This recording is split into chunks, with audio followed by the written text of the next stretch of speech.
Et bonjour à tous, c'est Hachoum et bienvenue dans cet épisode numéro 47 d'Empire pas ton puzzle. Dans cet épisode, on va aborder le sujet de la préparation de l'événement. Ça m'a été un petit peu demandé en commentaire de dire quel héros je dois être pour le prochain événement. Donc, donc voilà, on va regarder un petit peu d'un point de vue purement compétitif comment préparer un événement, mais surtout je vais me concentrer sur quand on n'est pas compétitif et qu'on a juste envie de finir l'événement, quels sont les héros à prioriser. Donc pour ça, je vais analyser le tableau de l'événement et puis on va essayer de regarder ensemble les héros qu'il va falloir prioriser en termes d'évolution. Alors, une question qui revient souvent, c'est Hachoum, comment on obtient le tableau de l'événement. Donc là, c'est tout simple, hein. Ce que je vous conseille de faire, c'est d'aller sur votre ami Google et de taper Pirates of Cordelia, Empire and Puzzle et d'aller dans les images. Et en général, on trouve très facilement le tableau. Donc là, c'est pour les Pirates de Cordelia. Pour les autres événements, ça existe aussi. Je crois que si vous le mettez en français, ça marche aussi. Alors bon, Pirates de Cordelia, ça va forcément marcher puisque le off transformé en 2, c'est pas comme si ça avait vraiment... c'est pas comme si ça allait vraiment impacter, mais même pour les autres, si vous connaissez pas le nom en anglais, soit vous cherchez l'équivalent sur Google, soit vous le tapez en français, je suis sûr que vous pouvez aussi obtenir le tableau assez facilement. Alors, au niveau de ce tableau, donc là, je vais analyser principalement d'un point de vue du joueur plutôt débutant intermédiaire qui voudrait finir l'événement, et on va regarder un peu pour tous les niveaux de difficulté. Donc, sachant que les indications que je vais donner pour le rare, enfin pour le épique plutôt, sont valables pour le rare en termes de 3 étoiles.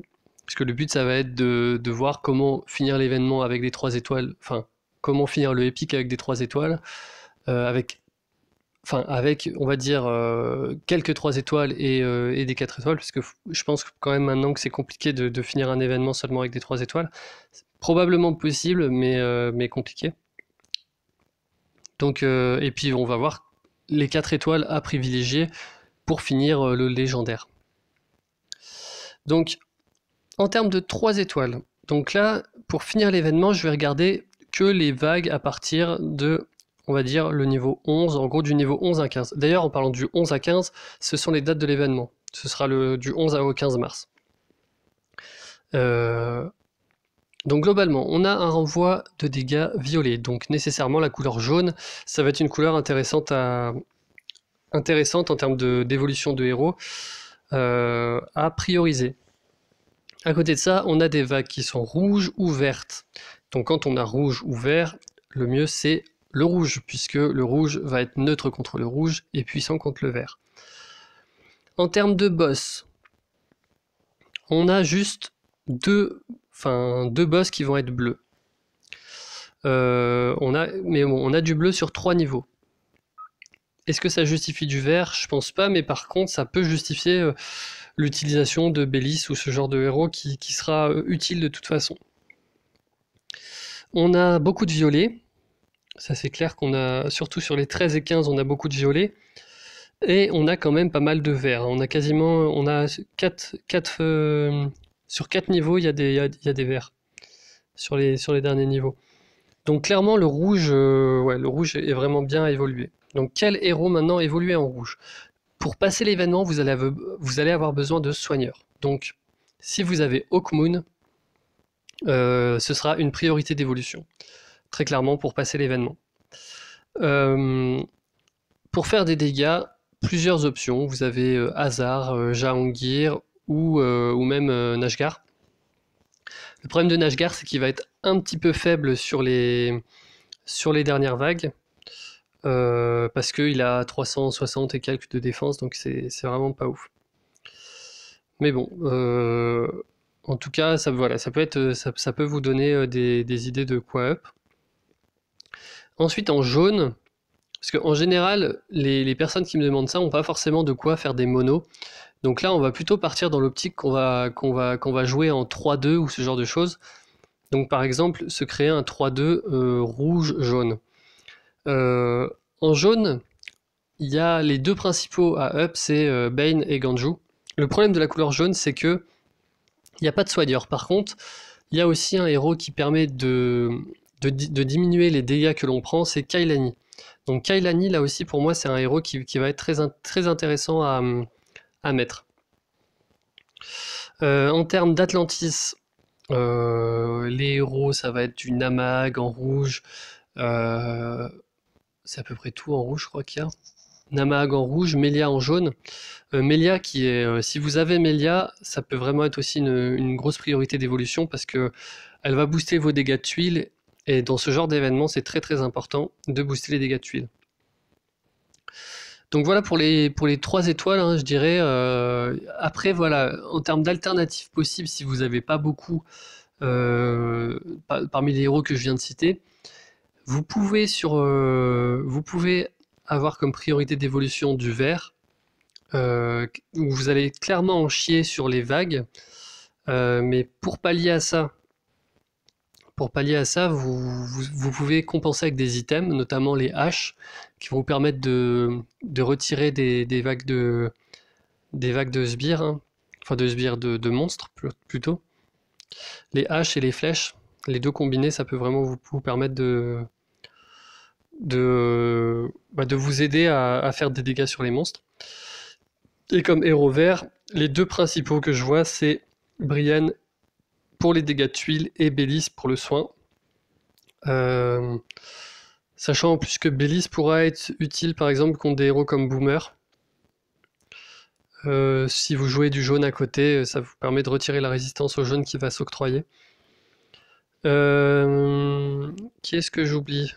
Je vais faire un petit tour dans mes héros là, histoire de faire le tour des 3 étoiles.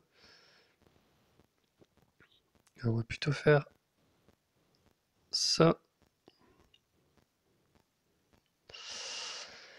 Le costume d'Hawkmoon est génial si vous l'avez. Gunnar, ça peut être aussi une option de support. Si vous manquez de héros défensifs, vous pouvez essayer avec Gunnar aussi. Donc ça peut être. Je dirais pas que c'est une priorité absolue d'évolution, mais c'est une alternative. Les Namag, ça c'est sûr. Arman peut être pas mal là dans cet événement, si vous l'avez, mais bon, c'est un héros qui est assez rare, donc je pense pas que les jeunes joueurs l'aient forcément. En rouge, Rudolf aussi, c'est une très bonne alternative à Namag et du coup à Nashgar, etc. Donc Jahangir, comme j'ai dit, c'est pas mal. Si vous mettez du bleu, parce que vous voyez que, enfin, si par exemple dans ce que j'ai dit vous reconnaissez pas et du coup vous êtes un petit peu obligé de up des héros bleus, Gato et Ulmer sont des très bons héros pour faire les événements. Gunnar, j'en ai parlé aussi. Donc au niveau jaune, Ganju, Bane, hein, comme je vous l'avais dit, et Bélis. Après Valen, je préfère Ulmer que Valen, hein. Même si bon, Ulmer aussi a peu de défense, hein, c'est un peu ça le problème. C'est comme Nashgar. Ah d'ailleurs j'ai plus Nashgar. Ah oui, j'ai supprimé Nashgar parce que j'ai les Namag. Mais bon voilà. Donc voilà en termes de priorité d'évolution, 3 étoiles. Après, pour passer les pics, je pense que ça va être juste. Alors, je pense que Bogoris fera des commentaires dans ma vidéo. C'est le spécialiste pour passer les événements avec des héros de la classe en dessous du niveau de difficulté de l'événement. Donc je pense que lui, il est capable de passer le 4 étoiles avec des 3 étoiles. Donc voilà, je pense que Boria fera un commentaire à un moment ou à un autre, donc vous pouvez guetter si c'est le cas. Après, ça se trouve pas du tout, hein, je suis en train de lui foutre une pression pour rien. Mais moi, je pense quand même que le épique, c'est compliqué avec que des 3 étoiles, ou alors il faut énormément compenser aussi avec des items. Donc je vous rappelle, hein, les items utiles, des haches, des flèches, pour le épique, des attaques à la bombe, à la place des flèches. Et je trouve ça intéressant d'avoir un petit peu des potions de mana sur soi et des potions de vie, de manière à enclencher les CS des fois dont vous avez besoin. Donc les CS notamment d'augmentation de dégâts de tuiles ou de diminution de la défense adverse, voire même de soins, quand vraiment c'est nécessaire. Donc voilà, potion de mana et potion de vie, simplement pour empêcher un héros de mourir si vraiment il est le seul à se faire target, surtout sur les monstres. Euh, donc, en termes de héros, 4 étoiles, donc qui vous seront utiles pour finir le épique et potentiellement le légendaire.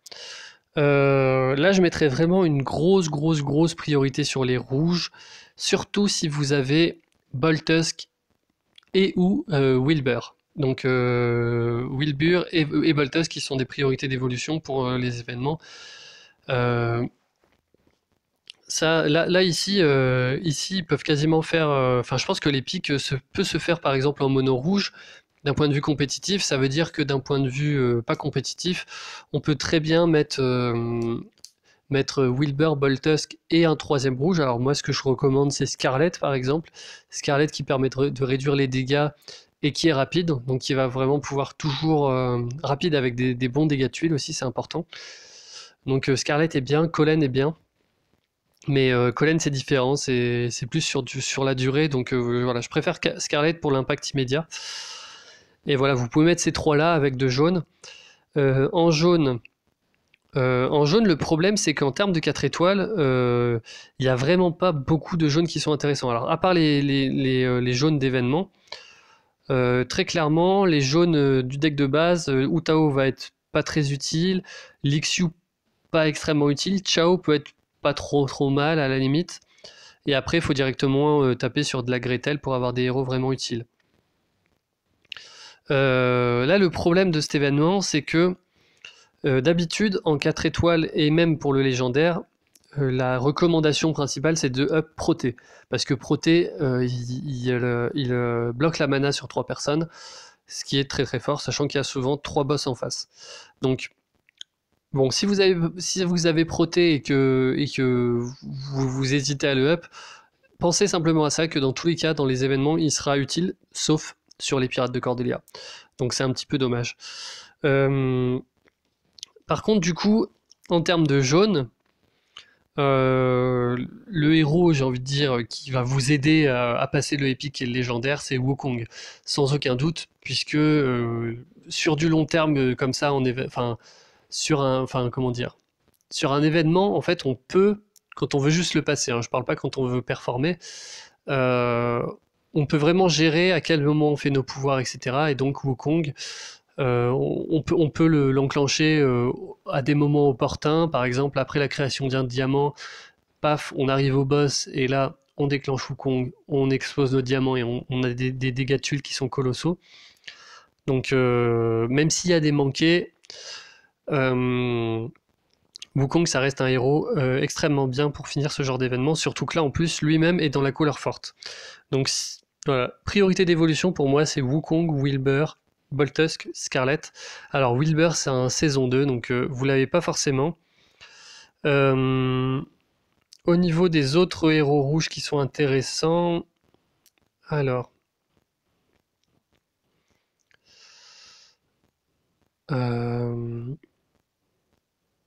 Gormek peut être intéressant. Gormek il est très résistant, et il est résistant parce qu'il a beaucoup de points de vie. Et du coup, il va apporter un debuff de défense, donc ça vous aidera à aller plus vite sur l'événement. Voilà, je pense que ça c'est les héros principaux. J'aime pas trop les héros comme Kelil ou ce genre de choses qui apportent pas forcément grand chose, mais bon. Là sur l'événement, ça peut être. Si vous avez par exemple Boltusk et Gormek, vous pouvez faire Kelil en plus, histoire de pouvoir partir en 3-2 avec par exemple Wukong et Chao. Donc ça c'est une équipe, pour l'épique ça doit passer. Pour le légendaire ça va être un petit peu juste. Je pense qu'il faut un 5 étoiles dans le tas. Ou alors il faut pas mal d'emblèmes. Mais bon, je vous conseillerais pas non plus de mettre des niveaux d'emblèmes simplement pour passer le légendaire. Ce qui peut se faire pour passer le légendaire, c'est de mettre vraiment des soigneurs. Donc là, même si vous allez piocher dans les autres couleurs, donc sauf violet, puisque violet ça va être compliqué, mais bon, ça peut être... ce qu'il faut penser, c'est par exemple faire Wukong avec que des soigneurs. Essayez d'avoir au moins une couleur où vous avez 3 héros. Donc quand je dis que des soigneurs, c'est beaucoup de soigneurs, c'est pas forcément vraiment que strictement. Et là, vous allez pouvoir piocher dans des héros comme Melandor. Kashrek aussi peut être utile ici, puisqu'il va octroyer une résistance contre le rouge, et vu qu'il y a pas mal de rouge dans les vagues, et dans les boss, ça peut être intéressant. Kirill aussi est très intéressant. Euh, donc là, vraiment, pour passer le légendaire, enfin moi, ça me faisait ça avant, bon, quand les niveaux, quand les événements avaient que 10 niveaux de difficulté, je les passais souvent en 4 étoiles. Alors maintenant, c'est un poil plus compliqué. Donc je pense qu'il faut au moins 5 étoiles, mais globalement, je pense que la stratégie peut être la même, hein. Vous jouez essentiellement sur le puzzle avec Wukong.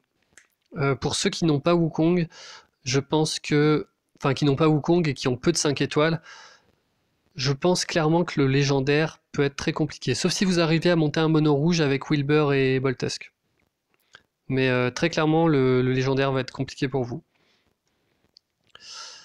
Donc,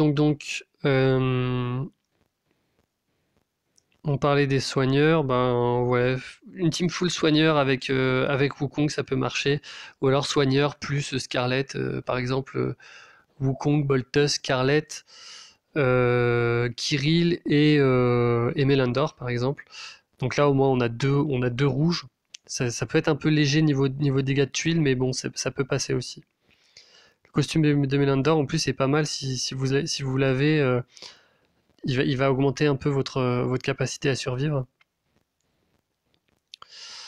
Rigard, on oublie. Est-ce qu'il y a beaucoup de... Je crois qu'il n'y a pas trop de bonus à enlever en face, ouais, non.